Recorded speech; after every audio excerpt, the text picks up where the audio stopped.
15 जून 2020 भारत के गलवान वैली में अचानक ही चीनी सोल्जर्स घुस जाते हैं और भारतीय और चीन सोल्जर्स के बीच ताबड़तोड़ क्लैशेस शुरू हो जाते हैं। भारतीय सैनिक चीनी सैनिकों पर चढ़ जाते हैं और उनसे डट के मुकाबला करते हैं। इसमें 50 से भी ज्यादा चीनी सैनिक मारे गए। ऐसा ही कुछ फरवरी 1962 लद्दाख में देखा गया, जब वहां बर्फ पिघलनी शुरू हुई और एक गडरिया इत्तेफाक से रेजांग ला जा पहुंचा। वहां उसने जो मंजर देखा वो काफी ज्यादा खौफनाक था। 113 भारतीय जवान बर्फ में दबे हुए थे। किसी के हाथ में बंदूक थी, किसी के हाथ में पट्टी। उन्हें देखकर लगता मानो अभी भी मोर्चे पर जुटे हुए हैं। वो गडरिये वापस आते हैं और ये सब जानकारी अधिकारियों को देते हैं। हालांकि रेजांग ला से लौटे हुए कुछ जवानों ने पहले भी ये कहानी सुनाई थी, लेकिन तब किसी ने उनकी बातों को ज्यादा सीरियसली नहीं लिया था। वहां पर तैनात 120 सैनिकों ने चीन की 3000 की फौज को रोक दिया था। सुनने में असंभव लगता है, मगर ये असंभव संभव कैसे हुआ? क्या है रेजांग ला के जवानों की कहानी और कैसे भारत की आधी जमीन भी चीनियों को नहीं लेने दी? चलिए जानते हैं।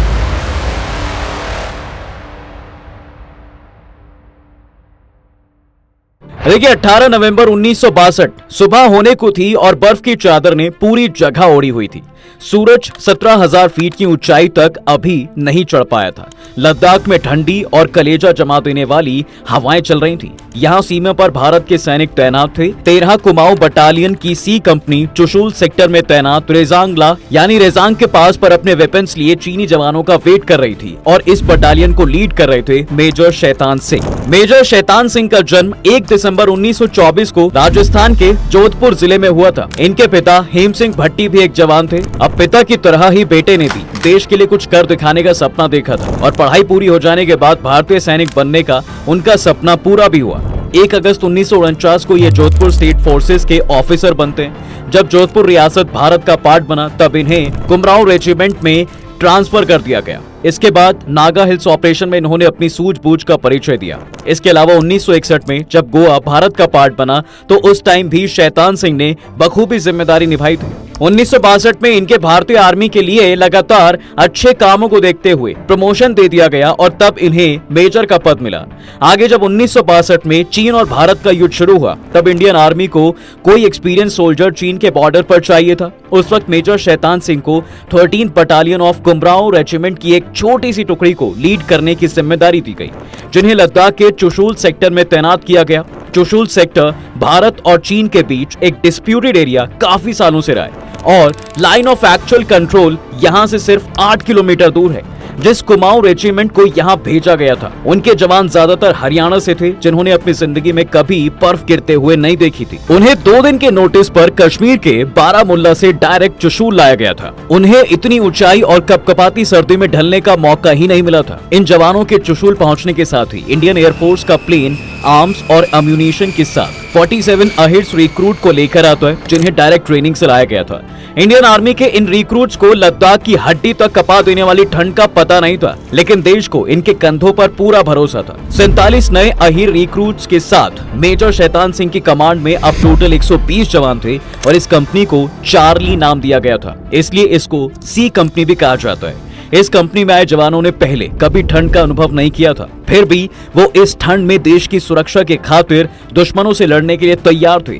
वहीं दुश्मन सैनिक इस जगह पर लड़ने के आदी थे, पर मेजर शैतान सिंह के जाबाज जवानों के जोश के सामने भयंकर ठंड भी बेअसर थी। उनके फौलादी दम के सामने दुनिया का कोई भी सैन्य दल चकनाचूर हो जाता। जब जवान अपनी पोजीशन लेके तैनात थे तभी चीन की तरफ से कुछ हलचल होती दिखती है। उस वक्त बटालियन के जवानों ने देखा कि उनकी तरफ रोशनी के कुछ गोले चले आ रहे हैं, वो भी टिमटिमाते हुए। तभी मेजर शैतान सिंह ने गोली चलाने के आदेश दिए। थोड़ी देर बाद मेजर शैतान सिंह को पता चलता है कि ये रोशनी के गोले असल में लालटेन हैं और इन्हें कई सारे याक्स के गले में लटकाकर चीन की सेना ने इन्हें भारत की तरफ भेजा था और ये उनकी एक स्ट्रैटेजी थी भारतीय फौज को चकमा देने की। उनको पता था कि भारतीय फौज के पास हथियार सीमित हैं। 600 राउंड्स गोलियां, 9 लाइट मशीन गन्स, 3 इंची मोटार्स और बंदूक भी ऐसी जो एक बार में एक फायर कर पाती थी। इन्हें सेकेंड वर्ल्ड वॉर के बाद बेकार घोषित कर दिया गया था और अब इन जवानों को बस इतने ही हथियारों के साथ रेजांग ला को बचाना था। वहीं दूसरी साइड से चाइनीज फौज नंबर्स में भी ज्यादा थी। उनके पास 3000 से ज्यादा जवान थे और वेपन्स भी न्यू टेक्नोलॉजी से लैस थे। 20 अक्टूबर को लड़ाई छिड़ चुकी थी, मगर 24 अक्टूबर को चाइना ने अचानक लड़ाई बंद कर दी। भारत को पता था कि लड़ाई फिर से कभी भी शुरू हो सकती है। उस वक्त मेजर शैतान सिंह ने अपने जवानों को यह साफ कह दिया था कि कोई भी इस वक्त छुट्टी लेके वापस नहीं जाएगा, क्योंकि चाइना कब अंदर घुस जाए उसका कुछ पता नहीं है। इस समय जब वो एक इंस्पेक्शन कर रहे थे तो उन्होंने देखा कि एक जवान काफी डिप्रेस नजर आ रहा था। जब मेजर शैतान सिंह जी ने उससे प्रॉब्लम पूछी तो उसने बताया कि उनकी मां की तबीयत खराब है और जवान को उनकी चिंता सता रही है। तब मेजर शैतान सिंह ने अपने बुलंद आवाज में बोला कि छुट्टी तो वो नहीं दे सकते और ना तो वो वापस जा सकते हैं, क्योंकि हम देश की सेवा के लिए हैं और उसी वजह से हम यहाँ पर हैं। लेकिन अगर वो यहाँ से बच जाते हैं तो वो उस जवान की माँ की अपने पूरे जीवन सेवा करेंगे, और अगर वो मर जाते हैं, शहीद हो जाते हैं और वो जवान बच जाता है तो वो भी इस तरह का कुछ उनकी फैमिली के लिए करते। जब उन्होंने ये सब बातें की तो हर जवान के अंदर एक अलग ही मोटिवेशन आ गया, और जो जेसीओ वहां मौजूद थे वो भी इस बात को देख के हैरान हो गए कि किस तरह से ये अफसर जो है वो इतने मोटिवेटेड हो चुके हैं। काफी दिन बीतने के बाद 18 नवंबर को फिर लड़ाई शुरू हुई। मेजर शैतान सिंह ने अपने जवानों को पहाड़ी के सामने की ढलान पर तैनात किया। उनकी अब पोजीशन बेहतर थी क्योंकि चीन का हमला नीचे से ऊपर की ओर होना था। हालांकि चीनी सेना पूरी तैयारी से आई थी, उन्हें ठंड में लड़ने की आदत भी थी और उनके पास पर्याप्त हथियार भी थे। पहले दौर में भारतीय फौज ने चीनियों को पीछे खदेड़ा, लेकिन शैतान सिंह जानते थे कि चीनी फौज उनका गोला बारूद खत्म होने का इंतजार कर रही है। उन्होंने वायरलेस पर सीनियर अधिकारियों से बात की और मदद मांगी। सीनियर ऑफिसर्स ने उन्हें साफ कहा कि अभी मदद नहीं पहुंच सकती, आप चाहे तो चौकी छोड़कर पीछे हट सकते हैं और अपने साथियों की जान बचा सकते हैं। मेजर इसके लिए लेकिन तैयार नहीं हुए और चौकी छोड़ने का मतलब था हार मानना। उन्होंने अपनी टुकड़ी के साथ एक छोटी सी मीटिंग की और उन्होंने कहा अगर कोई पीछे हटना चाहता है तो हट सकता है, लेकिन वो लड़ रहे हैं और जो लोग रुकेंगे वो भी उनके साथ लड़ेंगे। मगर इसके बाद भी कोई भी पीछे ना हटा। गोलियां भी कम थी, ठंड की वजह से उनका शरीर जवाब दे रहा था और चीन से लड़ पाना नामुमकिन सा लग रहा था। लेकिन बटालियन ने अपने मेजर के फैसले पर भरोसा दिखाया। 8 नवंबर 1962 रेजांगला 8:10 पर चीनी सैनिक अब तक प्लाटून 7 और 8 तक पहुंच चुके थे और अब वो इतने करीब थे कि मेजर शैतान सिंह उन्हें अपनी दूरबीन से देख सकते थे। उन्होंने देखा कि प्लाटून 9 कंपनी मुख्यालय और जहां 3 इंच मोटर सेक्शन था उस पर हमले करने की तैयारी चाइनीज सोल्जर्स शुरू कर चुके हैं। तभी मेजर शैतान सिंह रेडियो पर नायब सूबेदार रामचंद्र के पास पहुंचते। उन्होंने उनको सिचुएशन के बारे में बताया और कहा कि हमला किसी भी क्षण हो सकता है। जब उन्होंने उनसे पूछा कि क्या उनकी बटालियन तैयार है, उन्होंने जोश में सीधा कहा हम तैयार हैं। चीनी हमले के बाद भारतीय जवानों को मामूली चोटें लगी हुई थी और उसके बाद भी उस कड़कड़ाती ठंड में उनका जोश कम ना हुआ था। चाइनीज सोल्जर्स इस बार धुआंधार हमला करते हैं। हर बंकर पे कंटिन्यूअसली फायरिंग होती रहती है। थोड़ी देर बाद लड़ाई एक असहज शांति की स्थिति में आ जाती है, क्योंकि दोनों पक्ष एक दूसरे पर अब तक लगातार हमले कर चुके थे। मेजर शैतान सिंह को पता चलता है कि अब उनके पास बस 50 से भी कम सैनिक बचे और ऊपर से बहुत लिमिटेड गोला बारूद और बम थे। वहीं दूसरी तरफ अभी भी चीन के पास हजारों सैनिक थे और अनलिमिटेड हथियार और गोला बारूद। चार्ली कंपनी के पास अब केवल साहस और चाइनीज जवानों को खत्म करने की भावना थी। घड़ी पर समय 8:30 का था और तभी एक चमत्कारी घटना होती है। जब चीनी सैनिकों का ध्यान वेस्ट की ओर भारतीय जवानों पर था, तब अचानक ही नॉर्थ साइड से LMG की एक बौछार और राइफल की गोलीबारी उन पर पड़ती है। इस अचानक हमले ने चीनी सैनिकों को घबराहट से भर दिया और वे छिपने के लिए कूद पड़े। इस गोलाबारी से कई चीनी सैनिक ढेर हो गए। मेजर शैतान सिंह को यह समझने में केवल 1 सेकंड का समय लगा कि किसकी बंदूकों ने इतने सारे चीनियों को मार गिराया। ये नायाब सूबेदार सुरजाराम का सेक्शन 3 था, जिसे शुरुआत में ही प्लाटून कमांडर द्वारा एक खाली स्थान पर तैनात किया गया था। चाइनीज जवानों के हमले के बाद भी NK सहीराम और उनका दल हमले के बाद पीछे नहीं हटे थे। इसके बजाय उन्होंने अपने प्लाटून कमांडर नायब सूबेदार सुरजाराम के अंतिम आदेशों का पालन करने का फैसला किया था, जो अब जीवित नहीं थे। मगर कुछ ही देर में चाइनीज सोल्जर्स ने इस टुकड़ी को चारों ओर से घेर लिया था और उस वक्त पूरे प्लाटून को उन्होंने मार गिराया। मेजर शैतान सिंह और उनके साथ जवानों ने दूरबीन के माध्यम से NK सहीराम और उनके जवानों के अंतिम क्षणों को गर्व के साथ देखा। चीनी सैनिकों ने तभी उस जगह को घेर लिया था और अब 2 MMG के साथ प्लाटून 9 कंपनी मुख्यालय और मोटोर एरिया पर उन्होंने गोलीबारी शुरू कर दी। वो लगभग 1000 गज की दूरी से भारतीयों पर गोलीबारी कर रहे थे और जवाबी कार्रवाई के लिए भारतीयों के पास एकमात्र हथियार 3 इंच मोटोर थी। लेकिन समस्या यही थी कि चार्ली कंपनी के पास सीमित बम बचे थे, इसलिए अब मेजर शैतान सिंह को एक बड़ा डिसीजन जल्द से जल्द लेना था। काफी सोच विचार के बाद मेजर शैतान सिंह ने प्लाटून 7 की पोजीशन दोबारा लेने का फैसला किया। उन्होंने प्लाटून 9 के प्लाटून कमांडर नायब सूबेदार रामचंद्र को रेडियो पर बुलाया और कहा कि हम पलटन 7 की स्थिति फिर से लेनी पड़ेगी और उनके साथ सूबेदार रामचंद्र का सेक्शन 1 और 2 भी चलेंगे।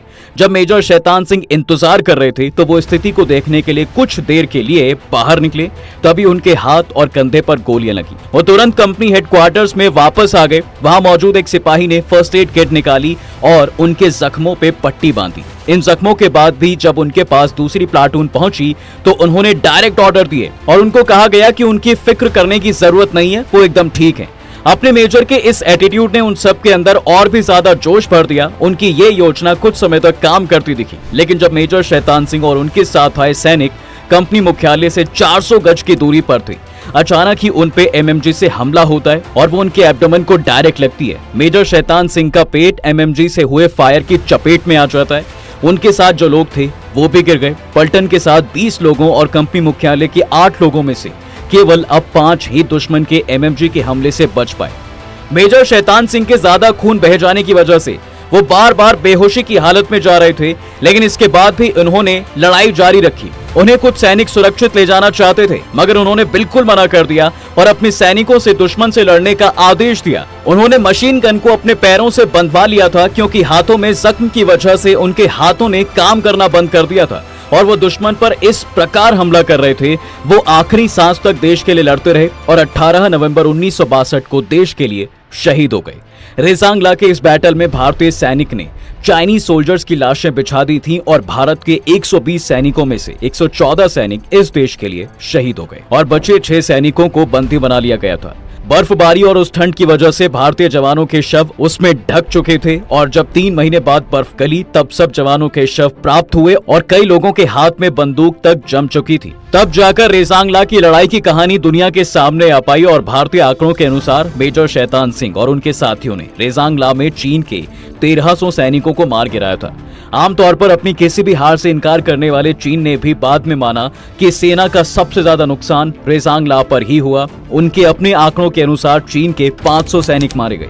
रेजांगला की लड़ाई में वीरगति को प्राप्त हुए मेजर शैतान सिंह को परमवीर चक्र से सम्मानित किया गया था और साथ ही उनके बाकी साथियों को भी भारत सरकार ने सम्मानित किया। इस वजह से आज भी रेजांगला भारत का ही पार्ट है और अब वहां इन जवानों के लिए रेजांगला वॉर मेमोरियल भी बनाया गया है। तो दोस्तों, इस तरह हमारे बहादुर जवानों ने रेजांगला को भारत से जाने नहीं दिया। अगर आपको भी इस कहानी ने मोटिवेट किया है तो कमेंट करके जरूर बताएं। तब तक के लिए हम आपसे विदा लेते हैं। जल्द हाजिर होंगे एक नए इंटरेस्टिंग टॉपिक के साथ। अगर ये वीडियो पसंद आया है तो इसे अपने दोस्तों के साथ शेयर कर दें और हाँ, वीडियो को लाइक करना ना भूलें। और अगर आपने हमारे चैनल को अभी तक सब्सक्राइब नहीं किया है तो वो भी कर दें। साथ ही बेल आइकॉन प्रेस करना बिल्कुल ना भूलें ताकि हमारी वीडियो आप तक जल्द से जल्द पहुंच सके।